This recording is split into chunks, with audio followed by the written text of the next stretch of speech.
ভ্রমণপ্রিয় মানুষেরা যখনই দার্জিলিং ঘোরার জন্য প্ল্যান করে, সেই প্ল্যানের মধ্যে কিন্তু টাইগার হিল থেকে অসাধারণ সানরাইজ দেখার ইচ্ছাটা কিন্তু থাকে। সানরাইজের সাথে সাথে যদি কাঞ্চনজঙ্ঘারও দর্শন পাওয়া যায় তাহলে তো কোনো কথাই নেই। এই আশায় বুক বেঁধে আমিও তো চলে এসেছি দার্জিলিংয়ে।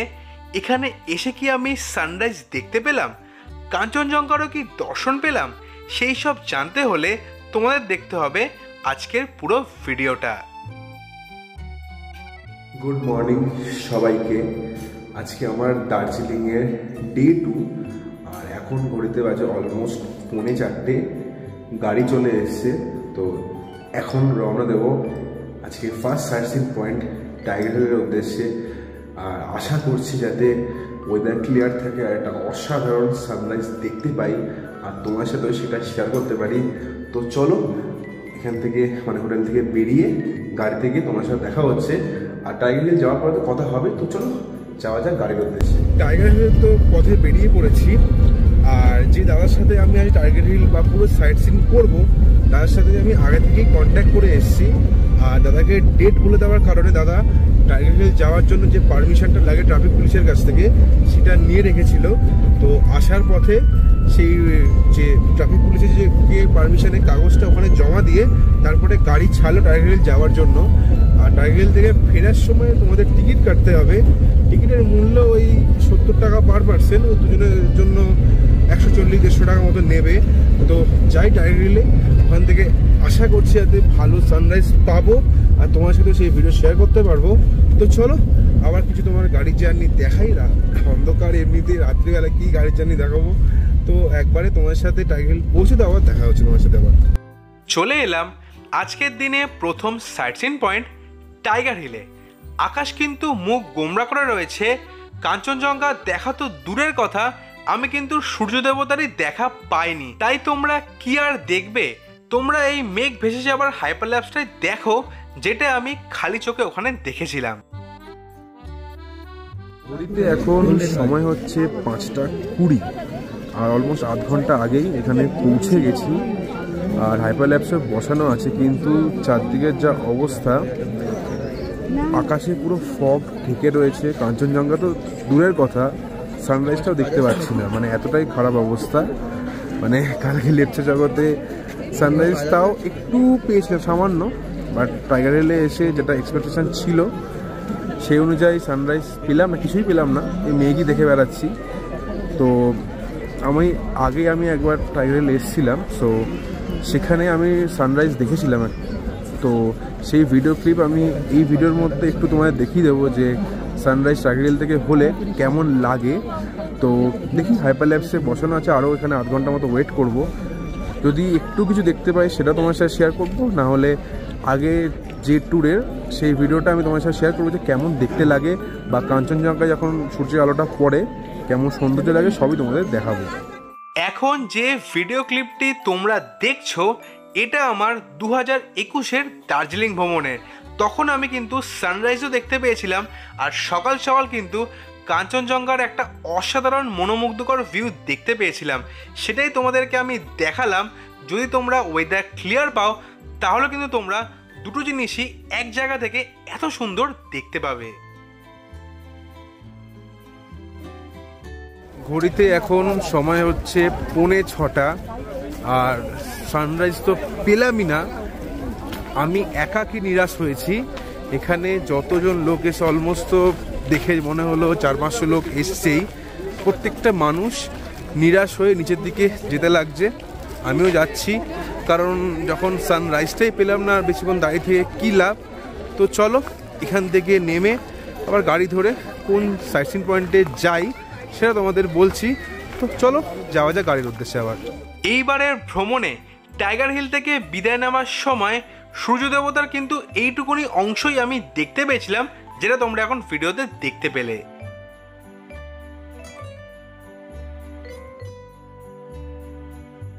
টাইগার হিল থেকে কিছুটা মিক্স ফিলিং নিয়ে রওনা দিলাম আমার পরবর্তী গন্তব্য পিস পাগোডা আর জাপানিজ টেম্পল দেখতে। টাইগার হিলে আমার টোটাল এন্ট্রি ফিস পড়লো 70 টাকা পার পার্সন। যেহেতু এই ভ্রমণে আমার সাথে মা ঘুরতে এসে তাই জন্য আমাদের দুজনের টোটাল খরচা পড়লো 140 টাকা। চলে এলাম পিস পাগোডা আর জাপানিজ টেম্পল দেখতে। তো প্রথমে যাব হচ্ছে জাপানিজ টেম্পলটা দেখতে, তারপরে যাব হচ্ছে পিস পাগোডা। তো চলো প্রথমে জাপানিজ টেম্পলটা দেখে তারপরে পিস পাগোডার দিকে যাওয়া যাক।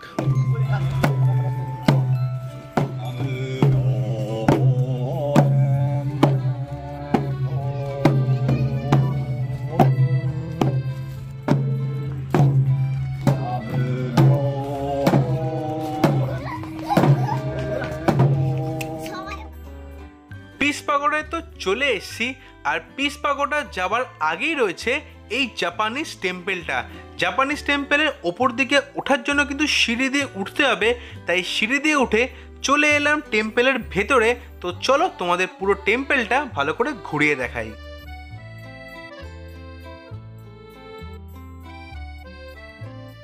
জাপানিজ টেম্পলটি ভালো করে ঘুরে দেখে তোমাদেরকেও দেখালাম। এবার চলে এলাম এখানকার মেন অ্যাট্রাকশন পিস পাগোডাকে দেখতে। পিস পাগোডায় ওঠার জন্য কিন্তু অনেক কটাই সিঁড়ি অতিক্রম করে ওপর দিকে মানে মেন জায়গাতে যেতে হবে। তো চলো মেন জায়গাতে যাই আর পুরো জায়গাটা তোমাদের ভালো করে ঘুরিয়ে দেখাই। এই জায়গাটিতে টোটাল 4খানা ভগবান বুদ্ধের মূর্তি আছে। প্রথম যে মূর্তিটি তোমরা সামনে থেকে দেখতে পাচ্ছ এটাই কিন্তু ফ্রন্ট ভিউ। এই মূর্তিটি দেখে আমার মনে হচ্ছে ভগবান বুদ্ধ সবাইকে আশীর্বাদ করছেন। এখন যে মূর্তিটি আমি তোমাদের দেখাচ্ছি ওই মূর্তিটি দেখে আমার মনে হচ্ছে ভগবান বুদ্ধের শয়ন অবস্থা, যেটাকে স্লিপিং বুদ্ধাও বলা হয়। এই মূর্তিটি দেখে আমার মনে হচ্ছে যে ভগবান বুদ্ধের শৈশবকালকে এই মূর্তির দ্বারা ফুটিয়ে তোলা হয়েছে। তোমাদের তো আমি 3খানা মূর্তি দেখালাম, আর মূর্তি দেখে আমার কি মনে হলো সেটা তো তোমাদের আমি বললাম। এটা হচ্ছে 4 নম্বর মূর্তি। এই মূর্তি দেখে আমার মনে হচ্ছে যে ভগবান বুদ্ধের ধ্যানমগ্ন অবস্থার মূর্তি। পিস পাগোডা আর জাপানিজ টেম্পল তো আমার ঘুরে দেখা কমপ্লিট। তো চলো এবার যাওয়া যাক আমার পরবর্তী সাইট সিন পয়েন্টের উদ্দেশ্যে। প্রথমে গেলাম টাইগার হিল, ওখান থেকে তো ভালো ভিউ পেলাম না, একটু মনটা কষ্ট লাগছিল। তারপরে চলে এলাম পিস পাগোডা আর জাপানিজ টেম্পল দেখতে, ওখান থেকে একটু ভালো ভিউ পেয়েছি, তোমাদেরকেও দেখালাম।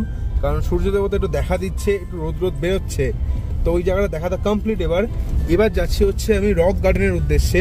আর রক গার্ডেন কিন্তু এখান থেকে পৌঁছাতে অলমোস্ট 40 থেকে 45 মিনিট সময় লাগবে, কারণ রক গার্ডেন অনেক নিচের দিকে। তো তোমাদের সাথে রাস্তার ভিউটা শেয়ার করছি। এবার রক গার্ডেনে পৌঁছে তোমার সঙ্গে একবারে দেখা হচ্ছে আমার। পিস পাগোডায় আমি যে তোমাদের 4খানা মূর্তি দেখালাম, আমার মূর্তি দেখে কি মনে হলো সেটা তো আমি ভিডিওতে বললাম। আমার যদি কিছু ভুল হয় তোমরা কিন্তু অবশ্যই কমেন্ট সেকশানে তোমাদের এই 4টি মূর্তি দেখে কি মনে হলো বা আসল মিনিং কি সেটা কিন্তু আমাকে অবশ্যই কমেন্ট করে জানিও।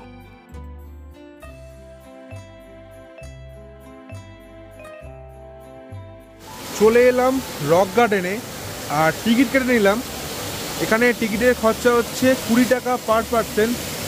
অনেকটাই উঁচু, মা তো যেতে পারলো না কারণ ওখানে বসে আছে, এতটা উঁচু উঠতে পারবে না, বয়স হয়ে গেছে বলে।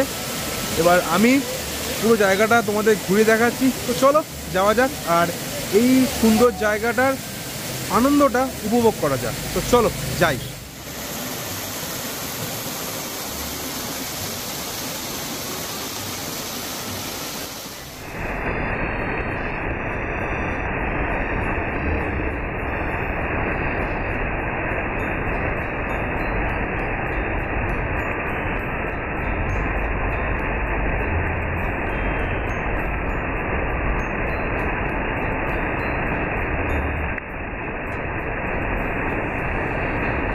চলে এলাম তোমাদের নিচে, তো একটা ভিউ দেখালাম যে ওটাই হচ্ছে লাস্ট ঝর্নার পয়েন্টটা, ওপর থেকে নেমে তলা দিয়ে পড়ছে। আমি চেষ্টা করছি একদম টপ পয়েন্টে যাওয়ার, কারণ ওখান থেকেই আসল ভালো ভিউটা পাওয়া যাবে। তো যাই, অনেকটাই উঁচুতে আর উঠতে একটু কষ্ট হচ্ছে। আর মাঝখানে মাঝখানে যে ঝর্ণা জলগুলো পড়ছে দেখতে কিন্তু খুবই সুন্দর লাগছে। তো চলো একদম টপ পয়েন্টে গিয়ে তোমার সাথে দেখা হচ্ছে আবার।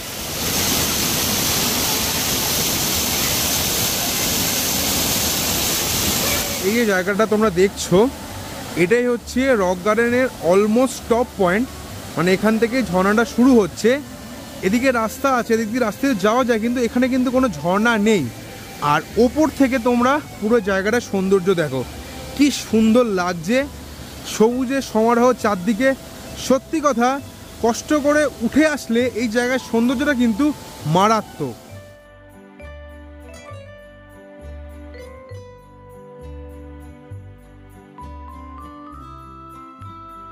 রক গার্ডেন তো আমার ঘোরা কমপ্লিট। উঠতে কষ্টটা হবে, কিন্তু নামতে তো কষ্ট নেই, আস্তে আস্তে করে গুটি গুটি পা করে নেমে যাচ্ছি। জায়গাটা সত্যি কথা খুবই সুন্দর। তো চলো নেমে গিয়ে দেখি এখান থেকে কিছু খাওয়া যায় কি না, বা যদি বাতাসিয়া লুপ যাই, বাতাসিয়া লুপ থেকে ইচ্ছা আছে মোমো খাওয়ার। তো চলো এখান থেকে নেমে গিয়ে গাড়ির জার্নি নিয়ে আবার তোমার সাথে দেখা হচ্ছে।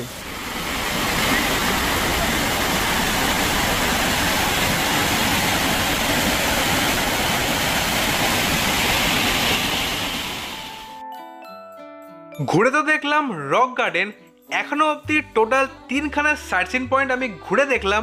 তোমাদের ভিডিওতে সেই সার্চিং পয়েন্টগুলো দেখে কেমন লাগলো আমায় কিন্তু অবশ্যই কমেন্ট করে জানাবে। এবার আমার পরবর্তী গন্তব্য হচ্ছে বাতাসিয়া লুপ। আর বাতাসিয়া লুপ পৌঁছানোর আগেই আমার দেখা মিলে গেল নর্থ বেঙ্গলের হেরিটেজ টয় ট্রেনের সাথে। নর্থ বেঙ্গলের দুরকম টয় ট্রেন চলে, একটা ডিজেল চালিত আর একটা স্টিম চালিত, মানে স্টিম ইঞ্জিন আর একটা ডিজেল ইঞ্জিন।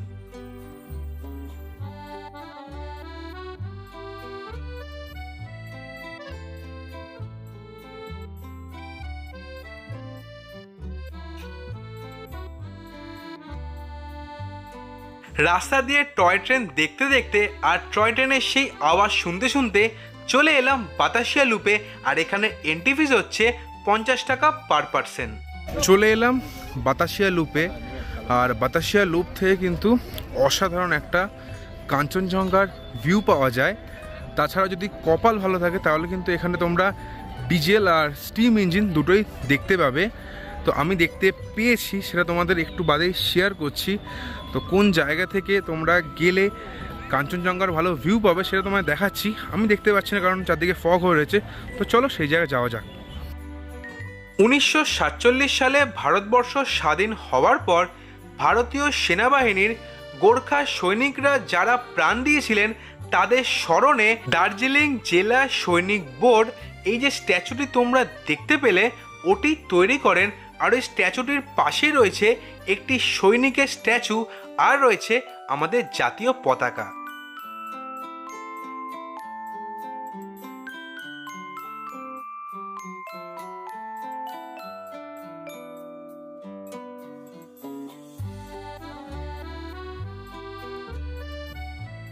জায়গাটা দেখতে পাচ্ছ, এখান থেকে কাঞ্চনজঙ্ঘার একটা অসাধারণ ভিউ পাওয়া যায়। আমি জিজ্ঞেস করলাম যে এখানে অক্টোবর মাসের আগে তো এই বছর কাঞ্চনজঙ্ঘার ভিউ পাওয়া যাবে না, এনারা বললো, কিন্তু যদি কপাল ভালো থাকে তাহলে তোমরা আগে এসো পেতে পারো। এই জায়গাটা, এই যে তোমরা দেখতে বাইনাগুলো লাগানো আছে দেখার জন্য, কি অসাধারণ সৌন্দর্য। আর এখান থেকে যদি কাঞ্চনজঙ্ঘার ভিউ পাওয়া যায় তাহলে তো সোনায় সোহাগা, সত্যি কথাই অসাধারণ। বাতাসিয়া লুপ থেকে কাঞ্চনজঙ্ঘা কেমন দেখা যায় সেটা তোমাদের আমি দেখালাম। এই ভিডিওটা আমার 2021-এর দার্জিলিং ভ্রমণের ভিডিও।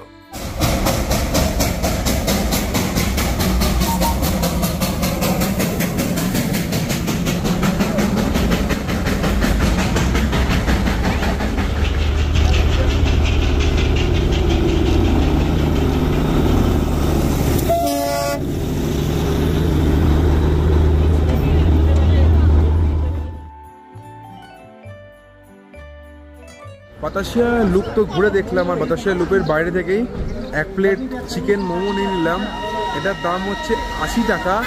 এবার এটা খাই, খেয়ে তোমাদের বলছি এটার টেস্ট কেমন। গোর্খা ওয়ার মেমোরিয়াল বা বাতাসিয়া লুপ ভালো করে ঘুরে দেখে এবার চলে এলাম ঘুম মনেস্ট্রিতে। তো চলো ঘুম মনেস্ট্রি তোমাদের ভালো করে ঘুরিয়ে দেখাই। যে দাদার সাথে আজকে আমি দার্জিলিংয়ের সমস্ত সাইট সিন ঘুরছি, সেই দাদার ফোন নাম্বার আমি স্ক্রিনে আর ডেসক্রিপশানে দিয়ে দিলাম। তোমরা চাইলে কিন্তু দার্জিলিংয়ের সমস্ত সাইট সিন এই দাদার সাথেও করতে পারো।